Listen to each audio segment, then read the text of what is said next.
Friends, welcome to e-learning session of Sri GM Donda Primary School. So today's student we will start a new chapter, that is chapter 12 of your science, and it is totally about electricity. So the chapter name is electricity and circuit. So let's start the chapter. So in this chapter we will learn about the electric cell, electric bulb, electric circuit, electric switch, conductor and insulator. So student, as you know that today's life electricity is the most important thing. Without electricity we cannot imagine our life.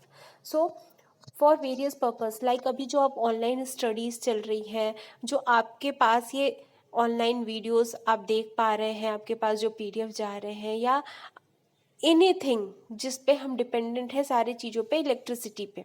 सो जैसे हम घर में खाना बनाते हैं, oven में बनाते हैं, तो वो माइक्रोवेव को चलाने के लिए भी इलेक्ट्रिसिटी चाहिए. आपको ठंडा पानी पीना है तो वो ठंडा पानी आप रेफ्रिजरेटर से निकालेंगे, तो उसको भी रन करने के लिए इलेक्ट्रिसिटी चाहिए.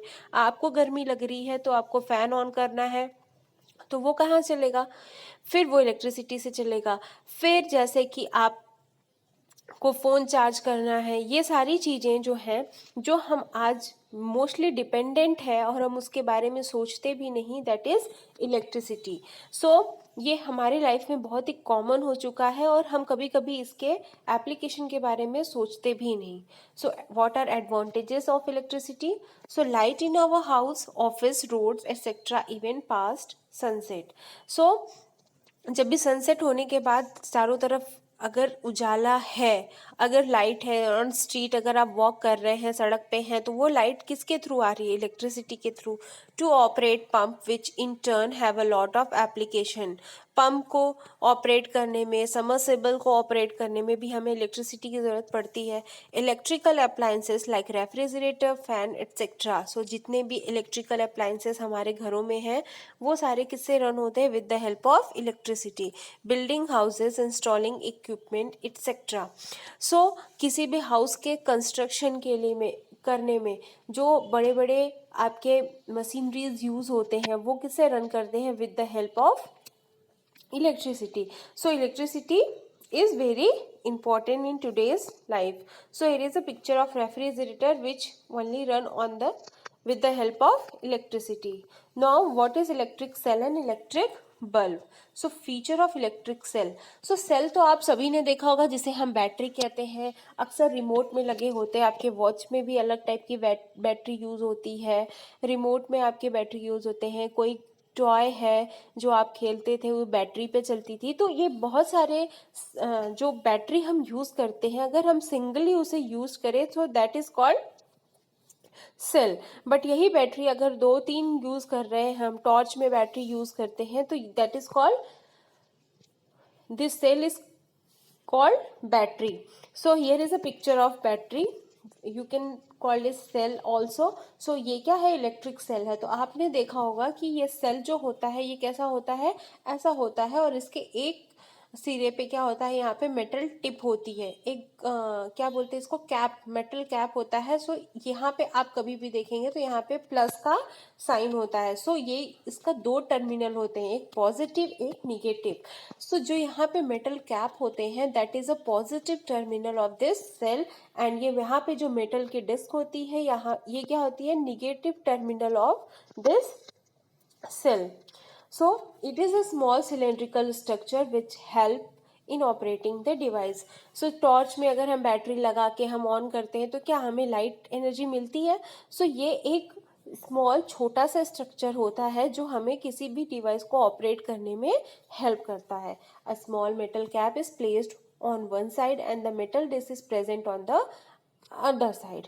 सो इस पे 2 टर्मिनल होते हैं, जैसे मैंने बताया. All cell have 2 terminal, positive and negative. The metal cap and metal disc are positive and the negative terminal of the electrical cell respectively. Chemical energy is converted into electrical energy inside a cell. When the chemical energy are exhausted, the cell stop working. So बहुत time आपने देखा होगा कि हमारे clock की cell ख़त्म हो जाती है. क्यों ख़त्म हो जाती है? ये जो बैटरी है इसके अंदर केमिकल रिएक्शन होते हैं. इसमें हम इसको प्रिपेयर करने के लिए कुछ केमिकल्स यूज़ किए जाते हैं जिनके बीच रिएक्शन होते हैं, और फिर वो क्या प्रोड्यूस करते हैं? इलेक्ट्रिकल एनर्जी प्रोड्यूस करते हैं. जब ये केमिकल रिएक्शन होने बंद हो जाते हैं, उनकी केमिकल एनर्जी खत्म हो जाती है, तो हम बोलते हैं कि सेल खत्म हो गई है, हमें नई लाके लगानी पड़ेगी। So this is all about your electric cell. अब हम बात करेंगे इलेक्ट्रिक बल्ब के बारे में। The outer covering is glass and the base is metallic. तो आपने बल्ब देखा होगा कि उसकी बाहर की कवरिंग कैसी होती है, ग्लास की बनी होती है, और वो किससे अटैच होते हैं, एक मेटल का बेस होता है। The part of the bulb which glow is called filament and is made up of tungsten. The filament is attached to two wire, one of the wire is connected to the metal case at the base and the other wire is connected to the metal wire at the centre of the base. So जब भी आप bulb को देखे होंगे तो उसमें आपने देखा होगा कि दो पतले पतले वायर होते हैं। आपने देखा होगा कि दो पतले पतले वायर होते हैं और उससे एक वायर कॉइल्ड होके ऐसे अटैच होता है। सो ये जो पतले पतले वायर होते हैं, ये दो टर्मिनल, बल्ब के जो मेटल बेस पे होता है, ये दो टर्मिनल से ऐड होता है। एक एक जो वायर होता है वो कहाँ ऐड होता है, वो ये मेटल के बेस में ऐड होता है, और दूसरा वायर जो होता है वो दूसरे टर्मिनल पे अटैच होता है। और इन दोनों वायर से जो ये कॉइल्ड वायर अटैच होते हैं, that is a filament, that is called filament and it is made up of tungsten. It is made up of tungsten. So what is tungsten? So tungsten is a type of metal. Okay, so ये filament ही bulb को glow करने में help करता है। Now base of a bulb and metal tip are the terminal of the bulb and they do not touch each other. So bulb का जो base होता है, मेटल टिप, वहाँ पे दो टर्मिनल होते हैं, एक बाहर से आता है, एक बेस से।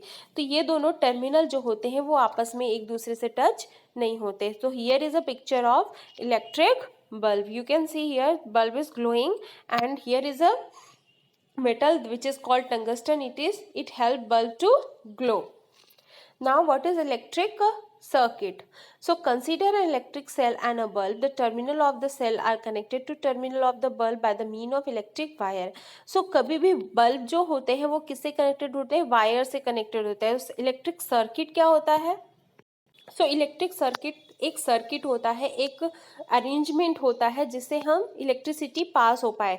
लाइक अगर हम एक सेल लेते हैं, ये एक सेल है, अगर हम इसे इलेक्ट्रिसिटी पास करनी है तो हम इसके एक टर्मिनल से एक वायर ऐड करेंगे एंड दूसरे टर्मिनल से एक वायर, फिर यहाँ पे हम एक बल्ब ऐड करेंगे। तो क्या होता है कि ये वायर जब दोनों पॉजिटिव एंड निगेटिव टर्मिनल से ऐड हो जाएंगे तो क्या होंगे कि इलेक्ट्रिसिटी फ्लो होगी और ये बल्ब ग्लो होगा। बट अगर हम बात करें इलेक्ट्रिक स्विच की, तो इलेक्ट्रिक सर्किट की बात करें तो यहाँ पे ये दो तरह के होते हैं, एक कंप्लीट होता है, एक क्लोज होता है। क्लोज, ब्रोकन और कंप्लीट। तो ब्रोकन कब होगा? अगर हम यहाँ से इस वायर को हटा दें, एक वायर के इंड को हम बल्ब से अटैच ना करें या इस बैटरी के टर्मिनल से अटैच ना करें, तो क्या हो जाएगा कि इलेक्ट्रिसिटी पास नहीं होगी और बल्ब जो है वो ग्लो नहीं करेगा। तो that is called open circuit. लेकिन अगर हम इस दोनों टर्मिनल से वायर को अटैच करके बल्ब से अटैच करते हैं तो दैट इज कॉल्ड कंप्लीट और क्लोज सर्किट, और वहाँ पे क्या होगा, बल्ब जो होगा वो ग्लो करेगा। Now what is electric switch? So ये आपने देखा होगा आपके घरों में बहुत सारे स्विच होते हैं और सारे अप्लायंसेस के अलग अलग स्विच होते हैं, जिसे हम जब भी यूज़ करना चाहें वो स्विच के थ्रू हम उसे ऑन कर सकते हैं एंड ऑफ कर सकते हैं। लाइक हमें अगर फैन ऑन करना है तो हम स्विच ऑन करते हैं, हमें ऑफ करना होता है तो स्विच ऑफ करते हैं। सो ये ऑन ऑफ क्यों करते हैं? जब भी हमें सर्किट के अरेंजमेंट को ब्रेक करना होता है, फिर वहाँ पे क्या होता है, स्विच ऑफ करने से वो सर्किट जो अरेंजमेंट होता है वो ब्रेक डाउन हो जाता है, जिसकी वजह से इलेक्ट्रिसिटी फ्लो जो होता है वो फैन के पास पहुंच नहीं पाता और हमारा फैन जो है वो बंद हो जाता है। और ऑन करने पे वो सारा सर्किट जो होता है वो कंप्लीट हो जाता है, वो क्लोज सर्किट हो जाता है और फैन के पास इलेक्ट्रिसिटी पहुंच पाती है, जिससे हम क्या, फैन जो हमारा है वो चल सकता है। So here is a picture. यहाँ पे आप इलेक्ट्रिक स्विच समझ सकते हैं कि इलेक्ट्रिक स्विच जो है वो ऑन है, जिसकी वजह से हम इसे क्या कह सकते हैं, कंप्लीट और क्लोज्ड सर्किट। बट यहाँ पे स्विच ऑफ है। ओके, यहाँ पे इसको हटा दिया गया है, जिससे क्या है कि इलेक्ट्रिसिटी का फ्लो जो है वो कंटिन्यूसली हो नहीं पा रहा है, वो यहीं पे जाके रुक जा रहा है, वो इधर पास नहीं हो पा रहा है. सो दिस इज कॉल्ड ओपन और break circuit. So now what is conductor and insulator? So material that allow electricity to flow through them easily, that is called conductor. So ऐसे मटेरियल जो इलेक्ट्रिसिटी को पास करने में help करे, that material are called conductor, and insulator are those material which do not allow electricity to pass through them. ऐसे material जिनके through electricity pass ना हो पाए उन्हें हम क्या कहते हैं? Insulator. So human body is a conductor. So human body, हमारी बॉडी क्या है? कंडक्टर की तरह काम करती है. सो हम कभी भी ओपनिंग कहीं पे वायर कट है, कुछ है, तो हमें उसे टच नहीं करना चाहिए जिससे हमें करंट हमारे बॉडी में पास हो पाए. Some example of conductor are metal like copper, iron, and some example of insulator are rubber, plastic. So ये साइन तो आपने देखा ही होगा. ये साइन किसका साइन है? डेंजर का. सो ये साइन आप कभी भी इलेक्ट्रिक अप्लायंसेस, आपके घर में फ्रिज होंगे, वॉशिंग मशीन होंगे, तो आपने देखा होगा कि ये साइन इस पे बने होते हैं. ऐसे क्यों बने होते हैं? So this sign is used in area which are near electric junction and a warning. So ये साइन जो होता है वार्निंग के लिए होता है, जिससे हमें ये पता चले कि हमें इस एरिया में विथ वेट हैंड या हमें अपने हाथों से टच नहीं करना है. So student, this is all about your chapter. For detail learning you have to go through the given link in your PDF. So stay connected and stay healthy and safe. Thank you.